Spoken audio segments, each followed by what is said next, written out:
Boas-vindas a mais um episódio do Marketing em Caos Especial Gestão, onde a gente troca o improviso pela estratégia e descobre que gestão não é o fim da criatividade, mas pode ser o começo da consistência.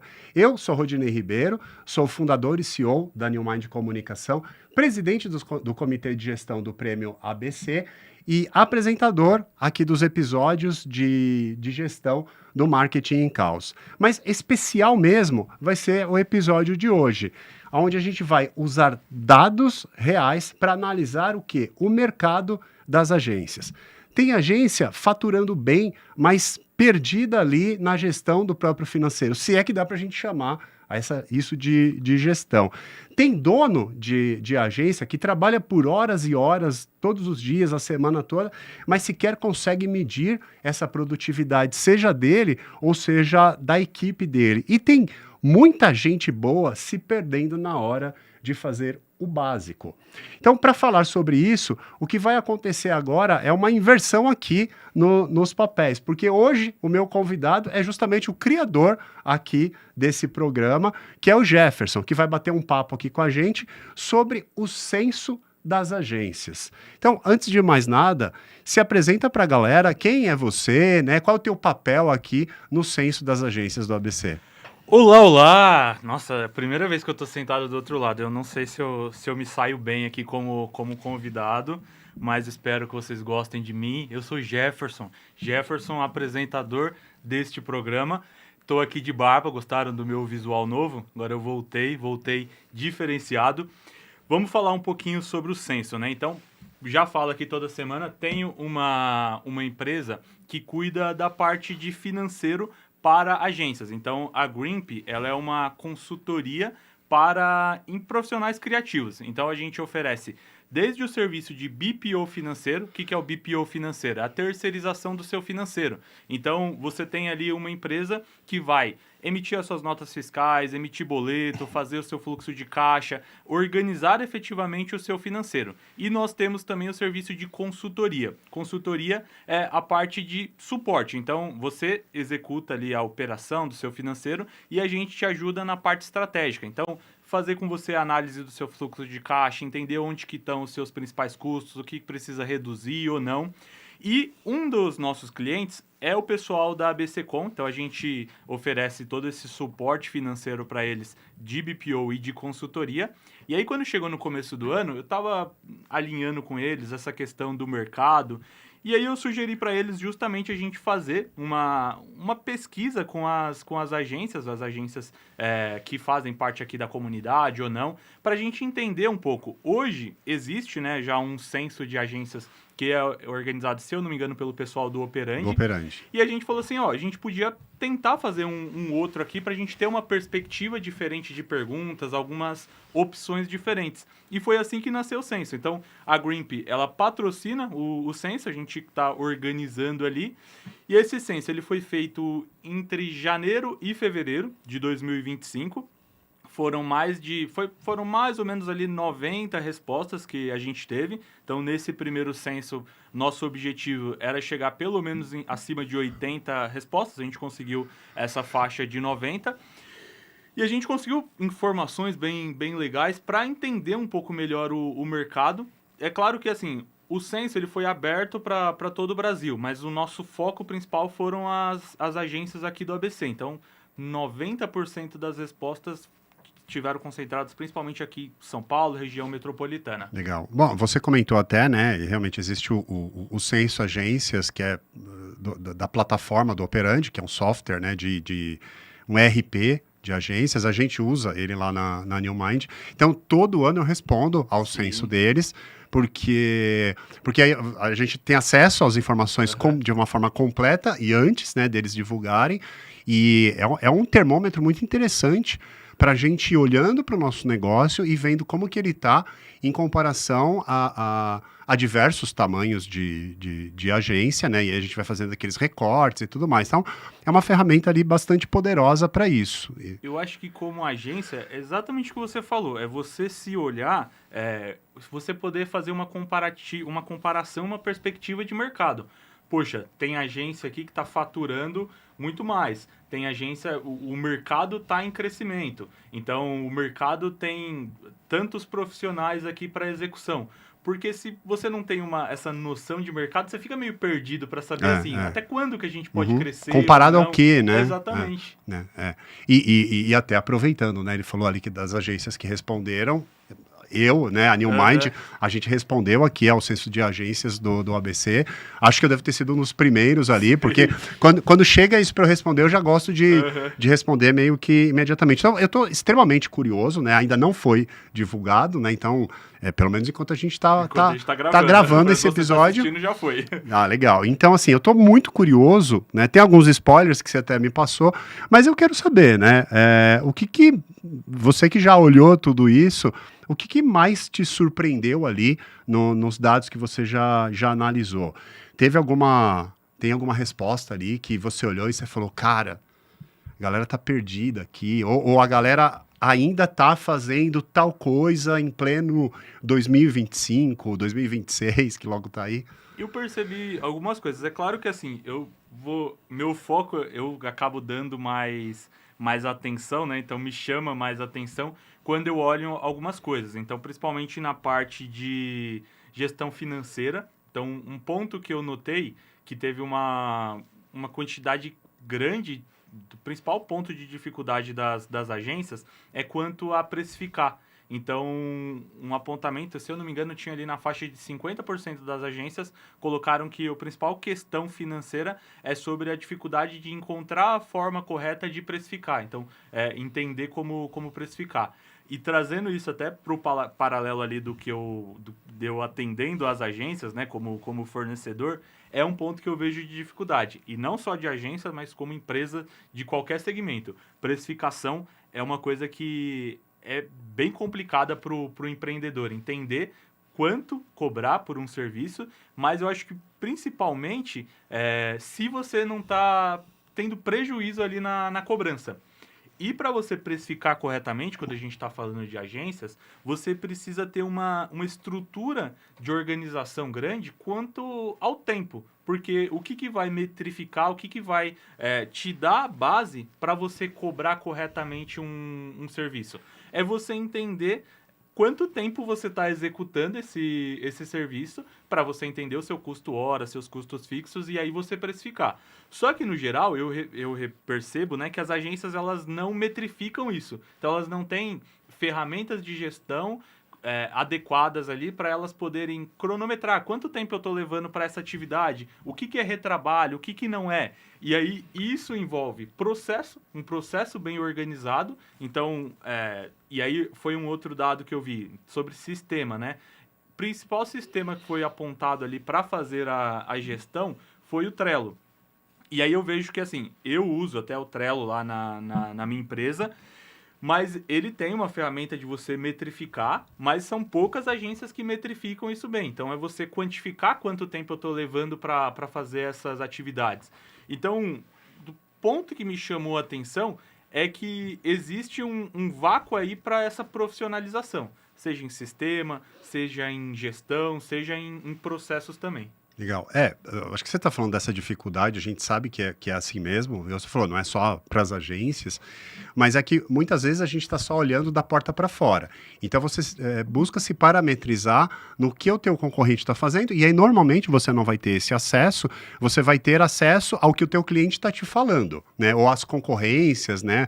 Os prospects ali, o cara vai falar, tá caro, né? Alguém faz igual, faz melhor, e aí você acaba se frustrando muitas vezes, né? Mas o que você está dizendo é que se a gente tem clareza realmente, né, de quanta energia a gente está colocando em algo, quanto tempo você está colocando em algo, o quanto aquela operação daquele tempo custa para você, aí quem vai dizer até onde você pode chegar, né, numa negociação, num desconto, né, que a gente sabe que acontece e está tudo certo, é você que vai determinar, né? E você vai entender se dá para chegar em um determinado valor ou não dá. Não com base no que o teu concorrente está fazendo ou com base nas diversas tabelas, né, que tem por aí no mercado. Porque cada tabela cria um padrão, mas ela não mede ali a sua operação de fato, né? Exatamente. Pensa comigo, né? Se você tem uma agência que ela tem 30 funcionários, e aí você pega uma outra agência que tem 5 funcionários. Essa agência de 30, ela tem uma estrutura maior, ela tem um espaço de locação maior, ela tem ela tem um custo diferente de uma agência que tem que tem 5 funcionários. Então, se a gente for pensar exatamente no limite, o quanto que essa agência que tem 30 e essa agência que tem 5 funcionários, elas podem cobrar, é diferente a dimensão. E às vezes nenhuma nem outra sabe. E aí tá ali cobrando às vezes o mesmo valor, mas não é o mesmo custo. E para uma vai custar muito mais caro. E isso te abre um campo para você levar algumas coisas para uma decisão de finanças estratégicas mesmo, né? Então, até aproveitando para ilustrar, é, tem um determinado tipo de trabalho para um determinado cliente que a gente faz lá dentro da New Mind, que quando eu recorto aquele trabalho específico para aquela unidade de negócio, para aquele cliente, nas condições que aquilo, né, se apresentou para a gente atender, aquele recorte me dá prejuízo. Só que eu tenho que pensar que eu não atendo aquele cliente só naquilo. Se fosse só aquilo, não valeria a pena. Mas eu atendo ele em diversas outras situações e eu me permito ter prejuízo naquela faixa da operação, porque ela é importante para eu manter o todo, né? Então, quando eu olho a conta como um todo, aquele cliente é vantajoso para mim, né? E é quando a gente trabalha com essa leitura, né, com essa clareza dos dados, que a gente pode fazer esse tipo de interpretação, né? Eu estou fazendo até para um cliente um modelo de precificação que ele está lançando um sistema. E é exatamente o que você falou. Então, se eu comprar o sistema dele, uma mensalidade do sistema, não paga o custo. Mas ele tem ali, por exemplo, uma quantidade de vendas que ele precisa fazer para isso começar a se pagar. Então é o que você falou, é diferente da perspectiva, né? Porque não é para um cliente só, mas às vezes um serviço em si ele não se paga, mas você tem que ter a dimensão de quantos você precisa vender para ele começar a se pagar, né? Então você proporciona isso de acordo com a sua quantidade. Mas para isso você precisa ter clareza, né? Entender qual que é a sua meta, né? Quantos você precisa vender para começar a se pagar. No mesmo caso do exemplo que você citou. Se você sabe que essa operação não se paga, mas pelo menos no restante, né, você tem dimensão que a sua margem é maior para justificar ela comportar essa venda, né? Legal. E convergindo, acho que porque você está trazendo aqui, já tem uns dados aqui, né? 60% dos donos de agência tem entre 36 e 45. Poxa, eu passei um pouquinho disso aqui, viu? Já estou aqui com meus 46, 47. Mas 72% das empresas têm processo com maturidade só média. Ou seja, se a gente olhar a faixa etária aqui, a galera já está com mais experiência, mas a maturidade ali dos processos do negócio ainda está abaixo.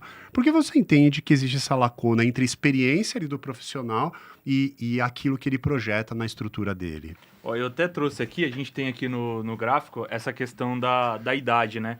Então, dentro da idade, igual você falou, entre 36 e 45 anos, a gente tem a idade predominante ali dos sócios. E o que acaba acontecendo dentro dessa faixa ali dos principais sócios é que é muito relacionado ao aspecto do que ele tá. Então, relacionado ali ao que ele já vivenciou, ao momento em si que a pessoa tem. E no geral, e aí eu noto, é que às vezes a pessoa ela tá ali, às vezes, nessa faixa de idade, mas ela ainda não tem muita noção completa dos processos, do que ela desenvolveu. E algo que depende muito do tempo de existência da agência em si. Então, a agência ainda não tem aquela maturidade suficiente para ela ter essa preocupação com os processos, com a necessidade do negócio. Eu lembro mesmo que até quando a gente conversou uma vez sobre isso, você falou assim, ó, foi uma coisa que organizar a gestão lá da agência foi em decorrência do tempo mesmo, né? Conforme as coisas foram crescendo, você foi sentindo essa necessidade. E a gente ainda está num mercado que ainda não é um mercado totalmente maduro, né? Então, as coisas mudam muito rápido. Você tem uma barreira de entrante baixa, então tem uma possibilidade de crescimento, e você vê que tem muita gente entrando no mercado e muita gente que ainda não tem tanta noção ali de conhecimento em gestão, experiência mesmo para crescer. E isso faz que as agências elas não durem tanto, né? Ou quando duram, elas precisam mudar muito rápido. Uhum. Bom, inclusive, né, eu acho que um dos dados que você traz é que a grande maioria, ou mais da metade, né, das agências ainda utilizam a planilha manual como principal ferramenta de controle financeiro, né? Então, assim, você acha que isso é um indicador bom, ruim, está dentro do normal? Isso é uma escolha natural pode ser visto até como um sintoma? Porque o que acontece, né? Dentro do segmento que a gente está, as agências, elas não têm elas têm noção de criação, elas têm noção de... É uma questão muito mais criativa, uma visão e uma perspectiva nesse sentido. Agora, quando entra nessa questão financeira, às vezes tem, no máximo, um controle ali na planilha, algo que ela consegue quantificar, mas o que eu noto, e aí pensando até nos clientes que eu atendo, é que mesmo que tenha, às vezes, um controle na planilha em si, ele não é completamente estruturado. É uma coisa assim muito básica ali, às vezes de ter só o que entrou, o que saiu, e isso quando tem, né? Porque tem muito empreendedor que controla a coisa ali só pelo fluxo de caixa. Ah, tenho dinheiro em caixa, não tenho, vou te pagar, não tenho. Mas, como eu falei, da mesma questão do sistema, né, de você ter uma noção para você precificar corretamente, você entender quanto tempo a sua equipe está trabalhando para executar as atividades ou não, você ter um sistema, ele vai te oferecer muito mais possibilidades de relatórios, de resultados, do que às vezes você controlar só pela planilha. E hoje em dia tem muitas possibilidades de sistemas e a preços relativamente baratos, sabe? Que dá para se fazer e você ter um relatório interessante para você entender como que está efetivamente o seu resultado, de onde que está vindo a entrada. Um exemplo simples, né? Se você tem um relatório interessante financeiro, você consegue fazer ali um controle de um DRE, um relatório, e aí você entende se o problema está na sua operação, se o problema está mais no seu custo administrativo, onde que está efetivamente tá saindo o seu dinheiro. Mas para isso você precisa ter esse controle e ter uma efetividade de lançamento, utilizar o sistema ajuda muito a melhorar esse controle. Mas eu sempre falo às vezes para os clientes, tá? Que não adianta às vezes você ter um puta de um sistema se você não sabe lançar corretamente. Vou pegar um exemplo simples, tá? Tem que fazer lá um lançamento financeiro, que eu falo de finanças, eu gosto, tá? Então, aí entra na minha, na minha alçada. Mas tem que fazer lá vou pegar um exemplo, tá? Então, você tem que fazer um almoço. Então, tô pagando um almoço, vi lá o lançamento. Mas esse almoço, foi um almoço com sócios, foi um almoço com time ou foi um almoço com cliente?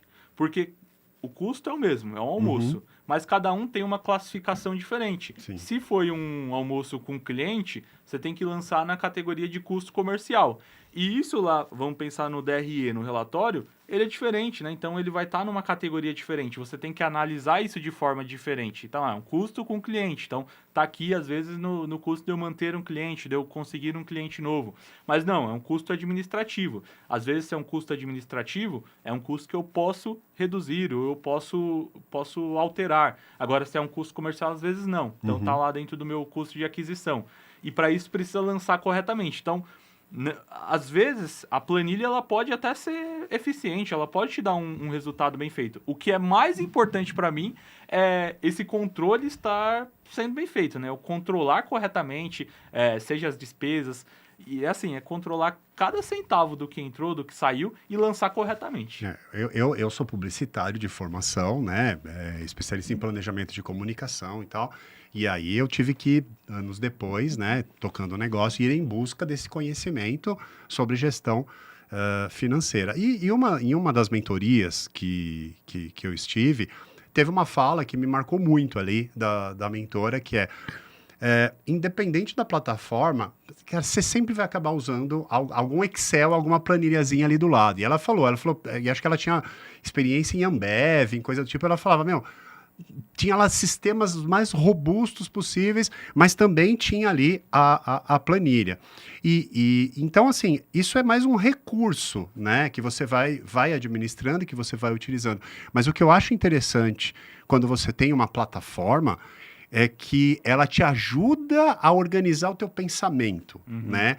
Uma planilha, dependendo de qual for a fonte, né, que você buscar, você não vai conseguir ter toda essa clareza. Eu tô errado, tô viajando, o que você acha, Jefferson? Assim, ó, eu vou confessar que eu sou muito fã de planilha. Eu tenho uma camisa que eu falo, planilha é minha vida. Eu O gosto muito de Jefferson, se você planilha. mandar uma mensagem no WhatsApp para ele, ele pergunta se ele pode fazer um forms com aquela mensagem. Então, Então, assim, eu tenho uma preferência, eu gosto muito. Pra você ter uma ideia, o meu fluxo pessoal, por exemplo, eu tenho ali uma planilha dele, só que ela é totalmente automatizada. Então, eu coloco ali o lançamento, ela tem a categoria dela, e aí ela já me gera o meu... E é o meu pessoal, tá? Não é nem o da empresa. Ela já me gera o meu plano, o meu fluxo de caixa e já me gera um DRE. Eu tenho lá um DRE pessoal que eu uso também para entender algumas coisas. Eu gosto muito de planilha. Para mim, o que é... E eu lembro que eu trabalhei, ó, quando eu trabalhei no financeiro, eu trabalhava lá na Johnson Controls. A gente tinha lá um sistema, que aí o meu departamento era a tesouraria corporativa. Então, a gente cuidava dos financeiros de todas as Johnsons da América Latina inteira.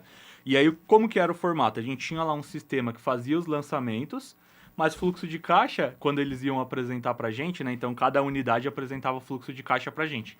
Era na era na planilha. planilha. Porque, como você falou, assim, ela te possibilita muito mais flexibilidade pra eu. Só que aí você tem que saber usar, né? Então, usar corretamente. Mas ela te possibilita mais flexibilidade para você construir, às vezes, alguns dashboards, para você construir algumas informações. Então, eu gosto bastante da utilização, mas para mim o mais importante é ter um entendimento. Então você entender o que tá ali, quais são as informações e que essas informações sejam, como diz um amigo meu, fidedignas, né? Elas Legal. sejam corretas. Bom, trazendo mais dados aqui, né? O censo mostrou que só 36% das agências medem ali o tempo do job, né? O tempo que você está colocando ali no job. E 5% nem avaliam sequer avaliam a produtividade. Então, você já até começou falando, né, sobre cobrar. Como é que você cobra ali performance, né? Se você nem consegue medir uma métrica, né? E eu, como eu falei pra você, ó, quando eu tinha agência, nos tempos sombrios que eu tinha agência, a gente usava o Trello e sem custo, tá? Usava aquela versão gratuita do Trello, como eu falei pra você, aí você viu que boa parte das agências utilizam o Trello ali como software de gestão. E o Trello, ele tem, por exemplo, uma ferramenta que chama uns plugins lá, uns complementos, que você consegue colocar um timer. Então você pega a atividade, colocou a atividade, você ativa o timer. Então a pessoa está executando ali a demanda, ela liga o timer dela da atividade e ele tá correndo. Depois você consegue exportar essas informações e aí é o problema, porque é um sistema, ele te automatizaria isso, porque aí você já conseguiria separar isso corretamente. No Trello eu tinha que exportar isso, aí ia para uma planilha e na planilha eu metrificava para entender quanto que era para cada cliente. Mas nisso, e aí, sem custo, eu consegui entender quanto tempo cada colaborador tá executando uma demanda, quanto tempo tá levando para cada cliente, quanto tempo tá levando para cada projeto, e é o que eu tô falando, sem custo. Ter um sistema, e hoje, sabe, você pega sistema que você vai pagar aí um preço ok e dá para você ter essas ferramentas de metrificação. Eu acho que é essencial para qualquer serviço que a gente tenha, seja agência ou não, se você presta um serviço, você conseguir metrificar isso para você entender efetivamente quanto tempo você está executando determinada atividade, para você precificar corretamente, para você entender como que está a sua precificação e também para você poder ter até uma noção de como que está a produtividade do seu colaborador. E aí eu vejo que muita agência Ainda mais hoje em dia. Até tem uma pergunta disso, eu não sei se a gente vai abordar, que é a questão do home office e do presencial. Falar, eu preciso do meu colaborador aqui porque em casa ele não trabalha. Mas a pessoa não consegue nem metrificar o tempo, o que a pessoa está executando. Então é falta de uma organização para isso, sabe? E a metrificação do tempo, para mim, é aquela característica que a gente começa a identificar como que tá efetivamente essa organização, sabe? Legal. Bom, você falou aqui até de como que a pessoa está em casa e tal, Aham. e o censo ele não mede, né? O censo aqui das agências ele não está falando, apesar de você adorar essa parte das finanças, mas ele não avaliou, né? Não está trazendo respostas, né? Ou provocações, questionamentos só nessa área. E aqui nos episódios de gestão do Marketing Caos, também a gente tem falado bastante sobre assuntos correlacionados à cultura, gestão das pessoas. E um dado interessante que o censo traz é que o dobro praticamente o volume de pessoas contratadas como CLT versus PJ, PJ é o dobro praticamente, né? Fora a questão aí que a maioria tá em modelo híbrido. Então a gente tem algumas características aí. O que você entende disso, desses dados, Jefferson? É uma vantagem de flexibilidade, que a gente sabe que esse mercado acaba buscando, né? As próprias pessoas buscam muita flexibilidade, ou você acha que isso também ajuda nessa instabilidade? Da mesma forma que eu não consigo metrificar determinadas coisas, a forma como eu contrato, a forma como eu faço a gestão das pessoas também fica, né, meio solta. Eu vou ser até um pouco polêmico aqui com você, porque essa é uma opinião que virou uma prática de mercado, parece que virou comum. Vai contratar um funcionário para a agência, o que eles fazem? É PJ, é só modelo PJ. Tá, pessoa física do Jefferson aqui e como profissional, eu sou completamente contra contratar um colaborador como PJ. Aí muita gente vai questionar porque virou prática, né? Ah, você tem que contratar, já contrata como PJ, mas tem, primeiro, né, toda a questão de legislação que você está correndo o risco de contratar, e eu tenho alguns outros fatores que muitas vezes as pessoas sequer fazem contas. Eu vou voltar pro financeiro aqui de novo. A diferença entre contratar, às vezes, um CLT e contratar um PJ, na cabeça, às vezes, do empresário, ele olha e fala assim, pega algum papo aí e fala, é o dobro para você contratar. Não necessariamente é o dobro. Uhum. Às vezes, dependendo ali da circunstância, e aí eu já vi isso, tá? Às vezes ele contrata como PJ, mas paga lá um valor de férias e paga um valor ainda de 13º que chama como bônus. Quando você pega isso, e aí você vai colocar no seu custo, né? A diferença não é tão grande assim. E minha visão, tá? Se você contrata uma pessoa como PJ, uma pessoa como CLT, você consegue construir muito mais cultura com um CLT do que necessariamente um PJ. Você pode ter uma possibilidade dessa pessoa ficar mais tempo na sua empresa e você reduz extremamente o seu risco do que já ir direto ali na contratação de um PJ. Mas, se você olha aí dentro do resultado, virou praxe, né? Contratação já vai pro PJ. Na minha visão, eu não acho esse o melhor caminho, mas mercadologicamente, falando pelo censo, é a prática que a gente vê. Eu, inclusive, não vou fugir da polêmica, né? Eu acho que ali a gente também. Eu gosto quando você pode, na medida do possível, igual você falou, tem casos e casos, mas quando você pode apresentar, de repente, 2 cenários para a pessoa. E você fala: olha, nesse cenário aqui, CLT, a tua remuneração vai ser essa, você tem isso, isso e isso, tem isso do desconto, isso vai lá para. Né? E tem esse cenário aqui, que eu consegui te dar uma remuneração maior, você ainda, né, você falou de bônus e tal, você ainda vai ter isso e tal, vai lá, faz a conta e decide. Porque no fim, para mim, vai sair praticamente a mesma coisa. Mas isso eu entendo que exige um grau de maturidade maior, tanto da pessoa quanto da própria empresa, né? O que você está fazendo? Você está fazendo porque é necessário ou porque é consciente, né? E muitas vezes, sabe o que acontece? Ele vai lá num treinamento e aí o cara fala assim, Não, você vai contratar, tem que ser PJ mesmo, tem que ser presencial, e aí a pessoa acha que esse é o formato certo. Ela não fez um mínimo de uma conta para entender qual que é a diferença de você Uhum, contratar um PJ e você contratar um CLT. Lá nos clientes que eu atendo, o que a gente costuma fazer? Quando ele tem um CLT, então você tem que pagar lá o salário da pessoa, e aí tem os benefícios que tem dentro disso. Aí você tem o 13º, você tem a rescisão, tem que pagar fundo de garantia, tudo mais. Então o que eu costumo fazer? Então a gente costuma fazer como se fosse uma provisão. Então, por exemplo, uhum, o salário da pessoa é X. Paralelo a isso, tem mais, sei lá, mais 30% aqui de despesas que eu tenho que pagar, por exemplo, as férias, tenho que pagar o uhum. 13º no final do ano. Então a gente já faz uma provisão para separar esse valor mensalmente. Então, salário é 5 mil, tem que fazer mais uma provisão mensal de 2 mil reais todo mês. Então já separa esse valor mensalmente para quando chegar o 13º ou mesmo quando você quiser dispensar esse funcionário, esse valor já está Uhum. provisionado ali Você dentro coloca do uma seu linha ali fluxo. que já mensalmente já tá. Não, Isso, não deixar tudo lá para novembro, dezembro, e exatamente. aí a coisa pega, né? É um erro, porque. E aí eu posso falar disso. Tanto você pode pensar numa provisão dessas para colaboradores, pode até o pessoal faz inscrição no prêmio. Dá para fazer uma provisão disso para você já ir suavizando o seu fluxo de caixa para não pesar tanto no É, final do ano. Fazer a festa no final de ano, o que for.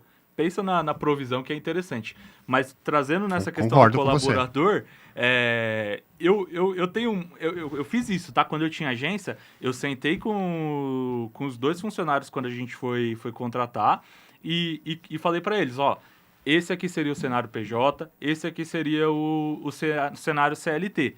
E aí eu coloquei para eles, eu falei assim, vocês têm a opção, qual que vocês querem, e aí eu deixei claro para eles, eu falei assim, no formato de CLT, tem que entender que esse aqui é o valor, você vai ter que pagar lá o INSS, que vai descontar, beleza, mas você tem que entender que se daqui um tempo a gente quiser mandar você embora, você tem muito mais segurança, você receber um fundo de garantia, você tem outras possibilidades que no PJ você não vai ter. Ele que vai ter que fazer essa mesma Exatamente, administração, né? do valor. Às vezes você até tem um pouco mais de dinheiro em mãos, mas aí você tem que pensar nisso, não é sair Uhum. torrando ali todo mês que você fica depois sem nada, né? Mas de todo jeito, sempre recomendo, mesmo que você faça essas duas possibilidades pro colaborador, tenta colocar também que você tem um risco associado a isso. Porque mesmo que a pessoa ela fale, eu concordo, chega lá, ela pode te processar do mesmo jeito, né? Então você tá correndo risco.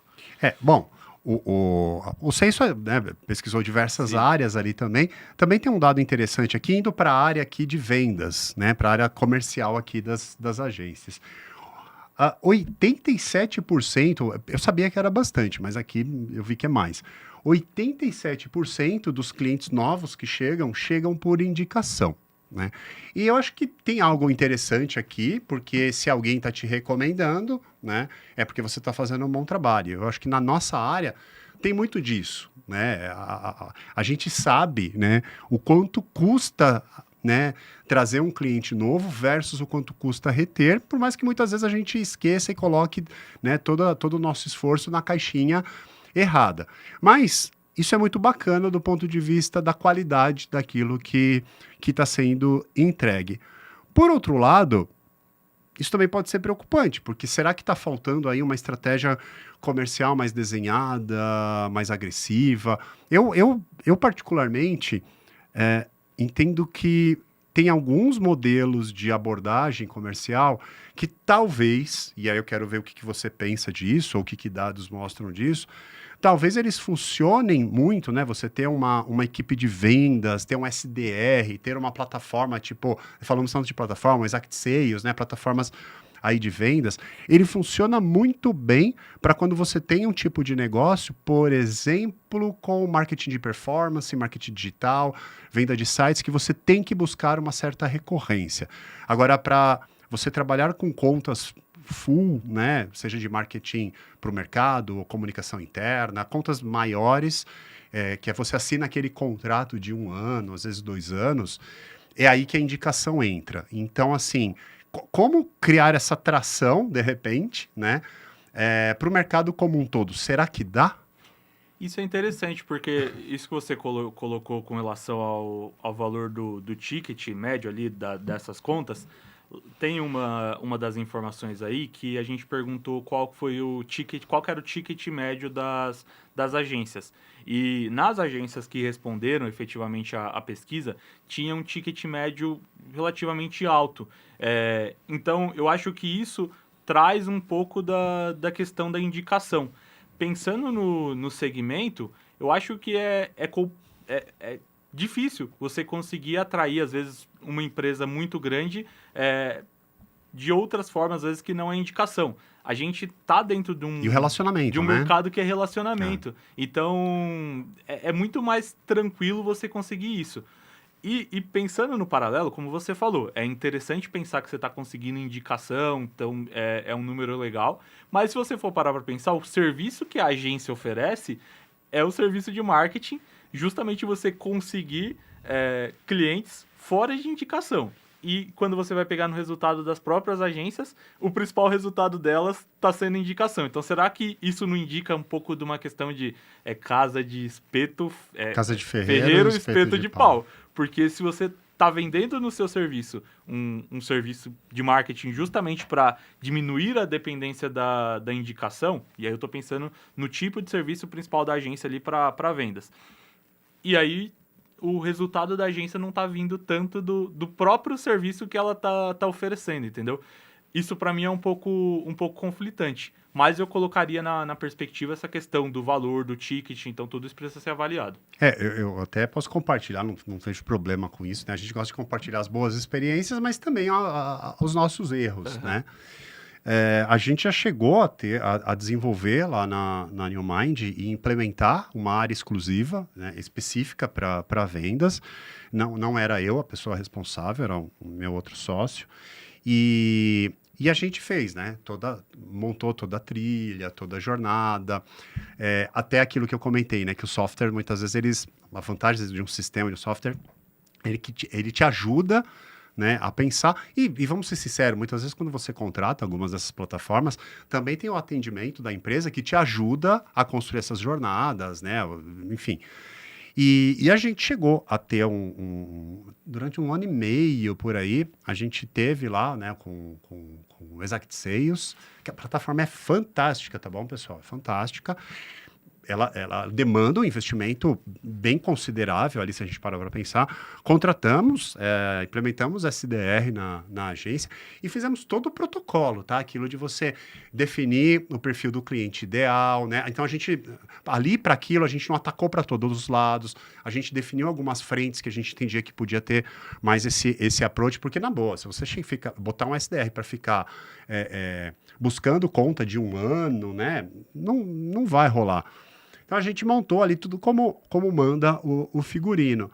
E assim, cara, não se pagou, né? Não se pagou. Eu diria que o que a área custou, né? Juntando isso tudo, pessoa, os custos indiretos, plataforma, o tempo, né?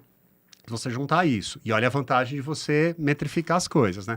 Quando você junta isso versus o que gerou de lead, versus o que gerou de conversão, eu acho que o custo foi pelo menos 3 vezes maior do que o que gerou de venda. Gerou venda, mas não o suficiente, né?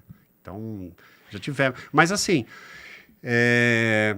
eu não quero com isso dizer que, então isso não funciona. Não deu certo para a gente naquele momento.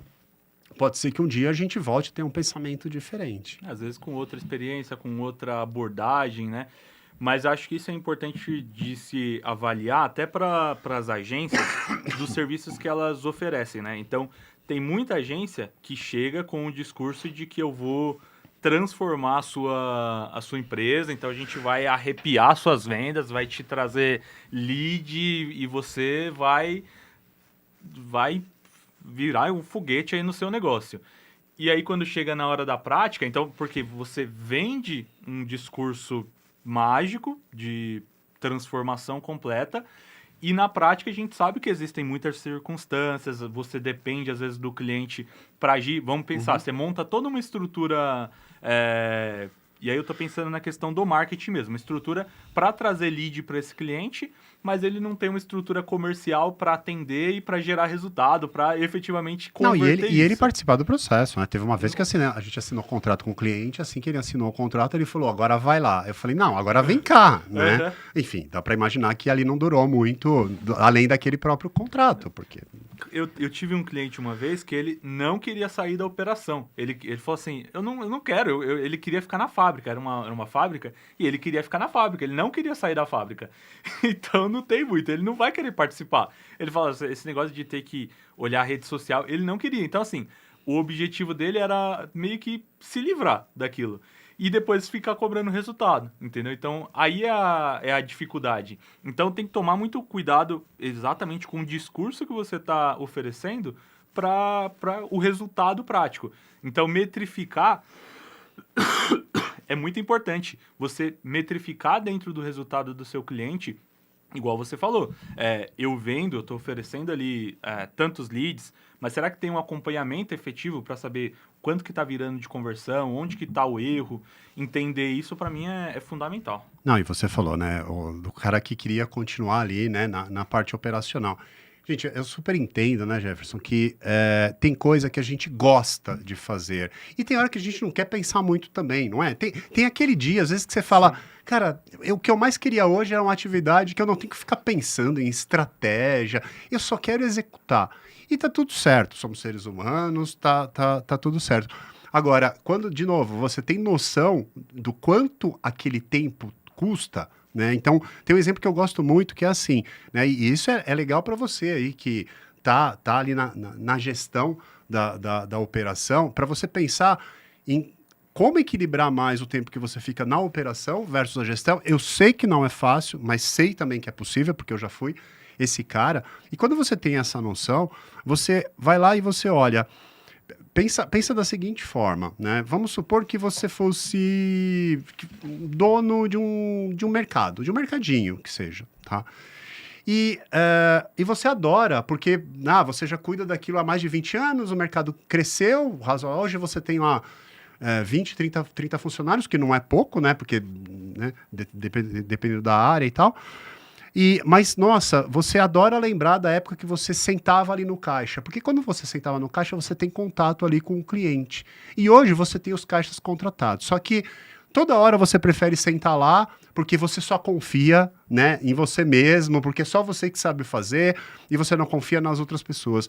E aí o que você tem que pensar é quanto custa a tua hora de um gestor de um negócio versus quanto custa a hora de um profissional, de uma pessoa profissional para sentar naquele caixa. Então, muitas vezes, você está colocando energia e tempo e dinheiro, né? Sendo que você tinha que estar olhando para outras coisas que você não consegue estar observando. Vou dar um exemplo esdrúxulo, mas se aplica um pouco nessa situação. Quando eu estava lá na Johnson Controls, eu era um reles estagiário lá, e aí, como eu falei, a gente cuidava das contas de todas as unidades da América Latina.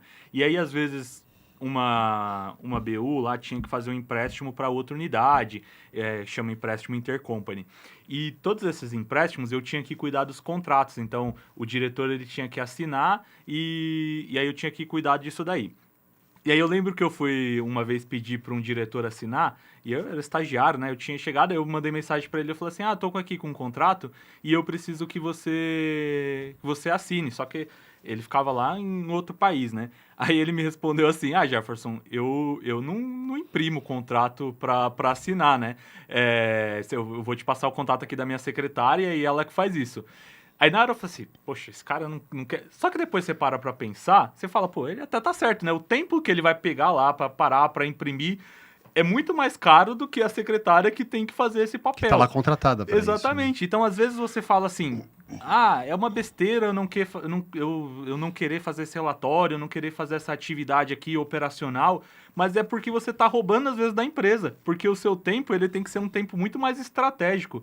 Inclusive, tem uma das perguntas que a gente perguntou lá no Sensa, que eu não lembro agora de cabeça o resultado, mas a gente perguntou quanto tempo da semana você gasta fazendo gestão, quanto tempo você passa pensando na gestão, como que é a organização do seu tempo. E pensar em gestão, pensar em estratégia é muito mais importante do que operacionalmente. Bom, Jeff, avançando aqui nas áreas, né, que o Censo pesquisou e está trazendo de informação para a gente, me parece ali que a maior aposta de inovação para os próximos 2 meses aí para as agências está relacionada à inteligência artificial. Mas será que a gente está mesmo preparado para isso? Está preparado para automatizar? E não há como não sempre trazer essa convergência, né? Porque realmente tem diversas plataformas, tem os pacotes, tem as gratuitas e os pacotes pagos. E aí, nem toda plataforma ali nos pacotes pagos, elas estão realmente acessíveis para uma parte das agências, né? O que você tem aí de dado para trazer aqui para gente? Eu acho legal que eu tive uma reunião eu tive um programa aqui que a gente falou sobre inteligência artificial. E até um dos pontos que a gente estava discutindo é relacionado, até teve um dado que saiu faz mais ou menos uns 3 meses, que falava sobre as agências terem reduzido muito a lucratividade por conta do aumento de custos. E aí eu fui imergir um pouco nesses dados e falava que justamente o aumento de investimento em plataformas, ele teve uma expansão grande. Então, no momento que a gente está vivendo, eu sinto que as agências estão fazendo? Elas estão experimentando, elas estão testando, elas estão pagando muitas plataformas, mas eu sinto, tá? E aí eu não tenho uma comprovação de dados sobre isso, é que é algo temporal. Então, como a gente está num segmento muito volátil, que as coisas mudam assim, hoje, amanhã já é completamente diferente, esse é realmente o momento de você testar, você experimentar, para aí no próximo passo entender o que realmente vai ser efetivo, o que vai ficar, o que não. Mas para isso precisa ter uma margem financeira para você conseguir consumir isso, né? Se Uhum. você não tem essa margem, se a sua agência já está no sufoco, como que você ainda vai parar para dispensar um investimento maior com teste? Mesmo que você saiba que isso pode te trazer um retorno no futuro, mas às vezes você já está no limite, né, para você conseguir fazer esse tipo de investimento. Mas trazendo especificamente para o mercado, eu acho que assim, e aí eu não tenho nenhum dado sobre isso, mas que boa parte dessas ferramentas vão mudar ainda muito, porque é uma tecnologia nova, é uma tecnologia que muda muito, e o que tem hoje, amanhã, provavelmente já vai ser uma coisa completamente diferente do que a gente tem hoje. Então, tem que testar, entendendo efetivamente se você tem caixa para queimar nesse teste. Aliás, você está falando de caixa, né? Se tem ali, dá para colocar, porque uma vez que você contrata essa plataforma e assina ela, aquilo vai entrar, né, no teu custo fixo mensal. Tudo bem, eu posso cancelar se precisar. Às vezes você vai pagar multa, inclusive, né? Então presta atenção no que você está fazendo, mas eu concordo, você tem que testar, às vezes vai se adaptar bem com uma ou com outra. Mas você falou desse custo. Tem muita gente, e eu acho que tem muita gente como colaborador que tem a preocupação de, putz, se eu usar essa IA ou aquela, ou se a empresa implementar essa IA ou aquela, eu vou ser o próximo aqui, eu vou ser demitido.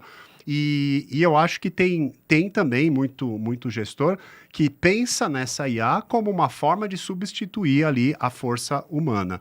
Eu tenho uma visão diferente. Eu acho que igual quando a pessoa fala, tal coisa foi criada por IA, tal coisa foi feita no chat GPT. Cara, se foi feita pelo chat GPT. Se aquilo foi feito pelo chat GPT, então você entendeu tudo errado, né? Eu não vejo dessa forma. Aquilo foi feito por mim. Aquilo foi feito pelo meu time, utilizando uma ferramenta que ajuda nesse processo. Só que todo comando, tanto para o que você vai trabalhar, quanto para aquilo que você vai modelar e você vai entregar depois, é você quem está operando, não é a ferramenta. Você vai falar assim, eu fiz uma arte lá e eu vou falar assim, eu fiz essa arte, quem fez essa arte foi o Photoshop. Você deu o comando Você executou. para fazer. Você Aí, direcionou. o que acontece? É porque as pessoas estão acostumadas a ficar só no raso ali. Então, eu quero um logo, a pessoa escreve, eu quero um logo. Mas se a pessoa tem uma noção, um conhecimento profundo, até foi uma das pautas, recomendo, se você quer saber sobre inteligência artificial, tem um episódio no Marketing Caos só sobre inteligência artificial, que a gente recebeu o Felipe aqui, excelente. E uma das coisas que ele aponta é que o mais importante é você entender de prompt, você entender sobre como você vai solicitar as coisas para a inteligência artificial. E aí ele deu o exemplo exatamente na questão de criação, né? Ele fala...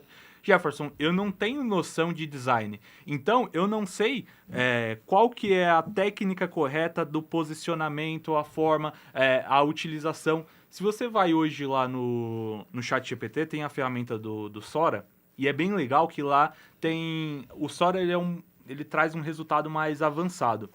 E uma coisa que eu fico fazendo bastante, eu pego umas artes que ele entrega, assim, umas artes muito legais, e aí eu fico olhando os prompts que foram usados.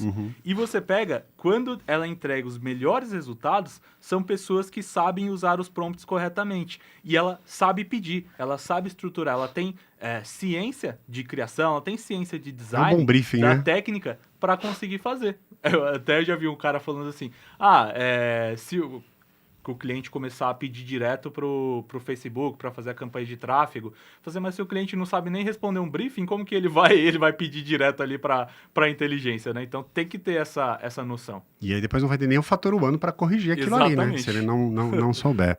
Bom, normalmente nos episódios aqui do Marketing Caos especial de gestão, o Jefferson deixa uma pergunta da Grimp, do Momento Grimp aqui pra gente hoje. Não tem porque o Jefferson, o Momento Grimp está acontecendo aqui, mas chegando perto aqui do fim do nosso programa, eu queria que você desse um conselho aí para o pessoal que está acompanhando a gente, tá? Para nossa audiência, para quem tem uma agência hoje e se viu aqui em algum momento da nossa fala ou de alguns dados que você trouxe. O que você acha que essa pessoa pode ou precisa mudar, talvez ainda em 2025, para já entrar em 2026 de uma forma diferente? Para mim é um dos pontos que a gente conversou aqui, que é você começar a pensar estrategicamente no seu negócio. Muitas vezes as pessoas ficam atoladas na operação do negócio e não conseguem ter tempo. E meio que eu já falei uma vez, até um post no LinkedIn sobre isso, você faz como se fosse um ciclo. A pessoa está atolada na operação e aí ela não consegue pensar de forma estratégica para otimizar a operação dela, e isso faz ela ter mais retrabalho, e aí ela fica mais atolada ainda, e você faz um ciclo, você não consegue sair desse ciclo. Coisa simples, tá? Às vezes, uma forma de você melhorar a comunicação já faz diferença. Eu tenho uma regra que eu vou mandar uma mensagem para uma pessoa, eu não fico nesse esquema de eu vou mandar lá um WhatsApp. Oi, tudo bem? Eu espero a pessoa me responder para depois continuar a conversa. Eu mando o assunto inteiro, tentar otimizar as coisas. Isso aí, boa dica, viu? Esse é um princípio simples, mas que é questão de comunicação. Então, eu trabalho home office. Então, se eu tenho que falar com um colaborador, seja completo. Sabe um exemplo simples que eu utilizo muito? Tanto com cliente como com colaborador, eu tenho que passar uma demanda para esse colaborador. Eu costumo gravar o que precisa ser feito, ou mesmo a ciência, né, do que tem que ser executado ali, porque eu consigo explicar melhor e dar essa atividade, do que necessariamente se eu tiver que agendar uma reunião com a pessoa para eu explicar o que precisa ser feito. Outra coisa assim, aconteceu comigo essa semana. A pessoa, ela mandou um WhatsApp para mim e falou assim, a gente pode marcar uma reunião amanhã, que eu estou implementando o sistema, e aí ela queria tirar uma dúvida. Eu falei, beleza. Juro para você, Rodney, ela ficou 5 minutos comigo na reunião. Sabe o que ela falou comigo na reunião? Eu vou te mandar no WhatsApp o fluxo lá que eu preciso. Ou seja, era só ter mandado. Era só eu ter me mandado no WhatsApp. Mas não, ela marcou uma reunião comigo pra falar que ia me mandar uma coisa no WhatsApp. Então, esse é um exemplo esdrúxulo, mas que você precisa parar para pensar na sua operação. Como que você está otimizando o seu tempo? Será que você realmente está se preocupando com o que é efetivo, com o que é resultado, você está tendo tempo para pensar estrategicamente no seu negócio, ou você está o tempo todo só pensando operacionalmente, só querendo, delegar as coisas sem pensar estrategicamente no resultado. E isso é um princípio básico para você começar a metrificar corretamente as coisas. Então, seja com sistema ou não, mas é começar a metrificar corretamente seus números, seus resultados, para entender efetivamente os caminhos. E utilizar o censo é justamente uma base para isso. Você começar a entender de verdade. E só vai parar para olhar o censo, para analisar com calma, quem tem tempo e quem pensa estrategicamente. Porque se a pessoa está só na operação, para ela é só ali um a mais, né? Perfeito, é isso. Jefferson, a gente chegou aqui no nosso momento final, que é o momento do caos, tá? Então, assim, olhando para trás, olhando para esse processo, qual você percebe que pode ter sido o maior erro ou aprendizado mais consistente, mais a partir de uma questão mais dura que você pode perceber, você teve aí nessa jornada junto ao ABCcom ou no processo de construção aqui, de realização do censo, que pode ser mais uma dica para outras agências não cometerem? O que eu sinto, e aí eu vou trazer na mesma questão do item anterior, é justamente essa questão do pensar estrategicamente. O que eu notei, né? A gente ia pedindo para as pessoas responderem, e qual que era a principal dificuldade? É conseguir, porque o censo eram 50 e tantas perguntas, então as pessoas precisavam de tempo para pensar com calma e responder o questionário. Então, para mim, é o ponto que eu noto, né? As pessoas, elas estão extremamente atarefadas com as demandas que têm e não conseguem pensar estrategicamente, né? Então, é começar a parar para pensar na estratégia no seu negócio, e isso o censo é exatamente isso, é uma ação estratégica para o seu negócio. Bom, Jefferson, muito obrigado por ter arrumado esse espaço aqui para a gente conversar sobre o censo. Pode deixar a sua mensagem final aqui e até acho que assim, já compartilhar com o pessoal, né, onde que todo mundo pode ter acesso aos resultados desse censo, que eu tenho certeza que o pessoal está super curioso. Então, todo mundo que respondeu o censo vai receber o resultado completo no e-mail, então já chegou. E a gente vai deixar uma versão consolidada aqui no link da descrição, então é só a pessoa acessar aqui o link e ela consegue ter acesso à versão consolidada desse censo. A ideia no próximo ano é a gente fazer novamente a segunda edição e aí responda que aí você recebe os resultados completos. Boa. Encerramos mais uma edição aqui do Marketing Caos, só que mais do que isso, encerramos as edições especiais do Marketing Caos, especial sobre gestão, e aqui quem faz o agradecimento sou eu. Muito obrigado por ter confiado em mim para conduzir esses episódios. Eu espero que você tenha gostado, que os conteúdos que a gente trabalhou aqui tenha sido útil para vocês. Eu me despeço aqui, mas quem sabe futuramente, né? Se der audiência, quem sabe o Jefferson me convida para apresentar aqui mais uns episódios. Muito obrigado e até o próximo episódio do Marketing Caos com o Jefferson. Estarei lá. Valeu, gente. Tchau.